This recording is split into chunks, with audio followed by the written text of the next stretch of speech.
Some people remember the moment life changed them. Richie couldn't. For him, it started before language, before memory formed clearly, before he understood fear. There was already pressure around his life, a strange, invisible tension. Children feel these things long before they understand them. The nervous system records everything. So every time Richie laughed too loudly, cried too openly, questioned too honestly, or expressed too much of himself, his nervous system learned a terrifying lesson. Who you naturally are is dangerous. So Richie adapted. Survival became more important than self-expression. That's where the split began. Two Richies started living inside one body, the version people accepted, and the version slowly disappearing underneath.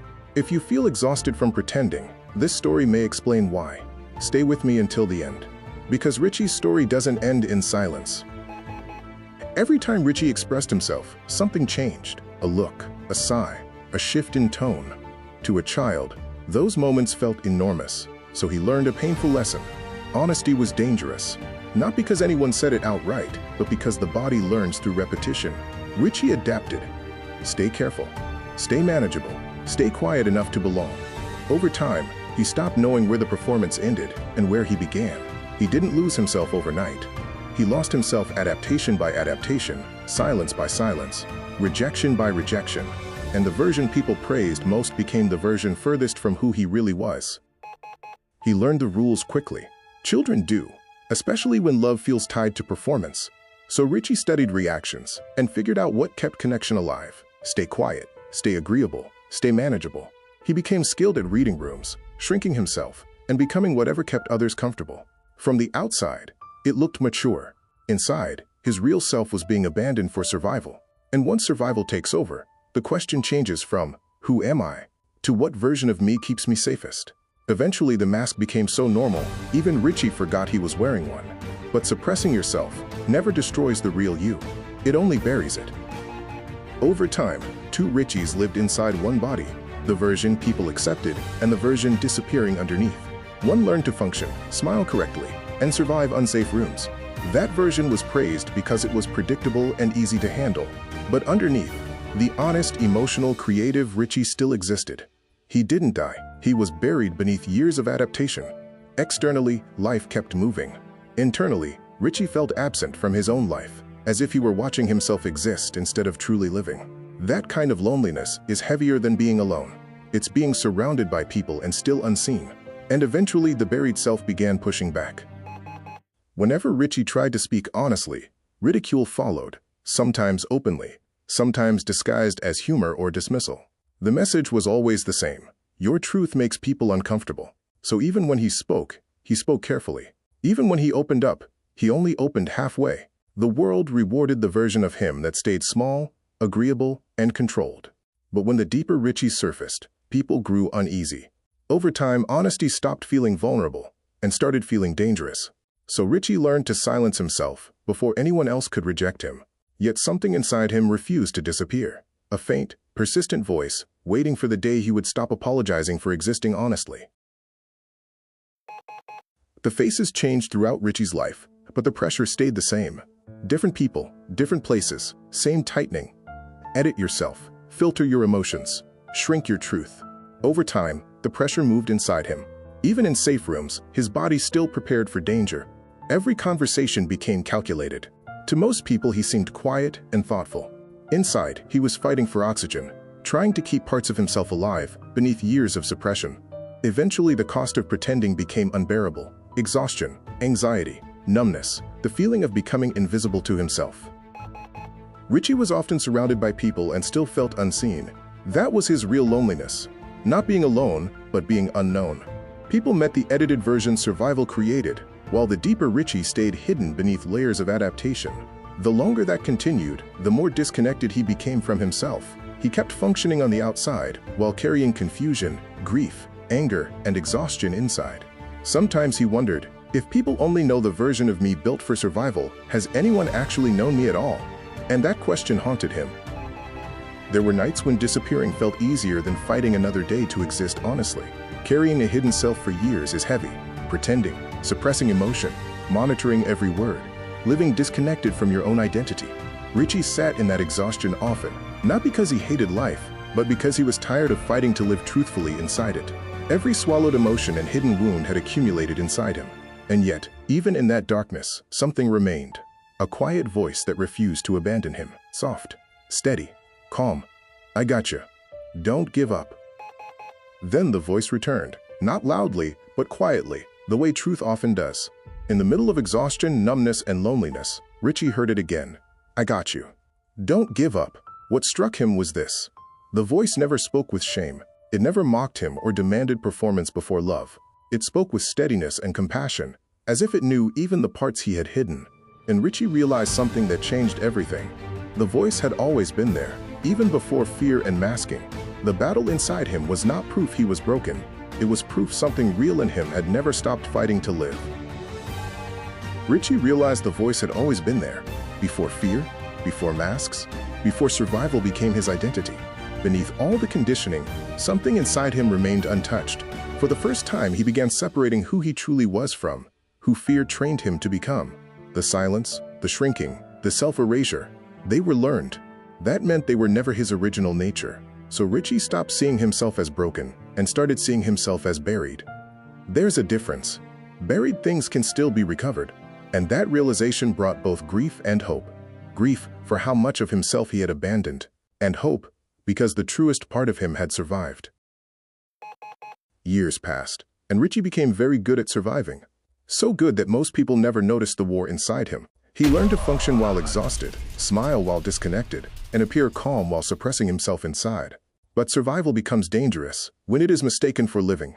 Every silence, every ignored instinct, every act of self-abandonment buried another piece of who he was. It happened gradually, through thousands of small compromises, until authenticity was no longer the center of his life. Outwardly, he still looked functional. Inwardly, he was grieving parts of himself he didn't yet know how to recover. Inside Richie, a war raged between safety and truth. One part wanted to stay hidden, careful, and small enough to avoid rejection. Another part refused to stay buried. Every time he wanted to speak honestly, fear interrupted. Every time purpose rose, old conditioning whispered, "Be careful." Healing did not feel peaceful. It felt like conflict, because the nervous system confused freedom with danger. His body still braced for rejection, even in safe places. But slowly Richie realized that anxiety did not always mean he was moving in the wrong direction. Sometimes it meant the false self was losing control. The war inside him wasn't proof he was failing. It was proof transformation had already begun. One day Richie stopped asking, "What's wrong with me?" and started asking, "What happened to me?" That question changed everything. Shame gave way to understanding. For the first time, he looked at himself with compassion instead of condemnation.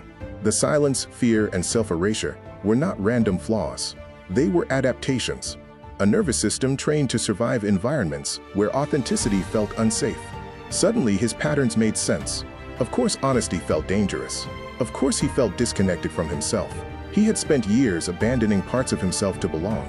And once he saw that truth, he couldn't unsee it. The prison had a shape now, which meant the soul could start looking for the door. Slowly and painfully, Richie began reclaiming the parts of himself survival had forced him to abandon. Healing did not come all at once. It came in small, terrifying moments, speaking honestly while afraid, stopping the reflex to apologize for his emotions, grieving the child who learned survival before safety.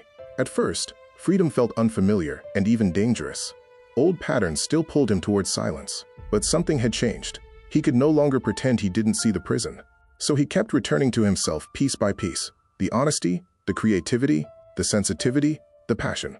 He realized those buried parts were not flaws. They were the language of his soul.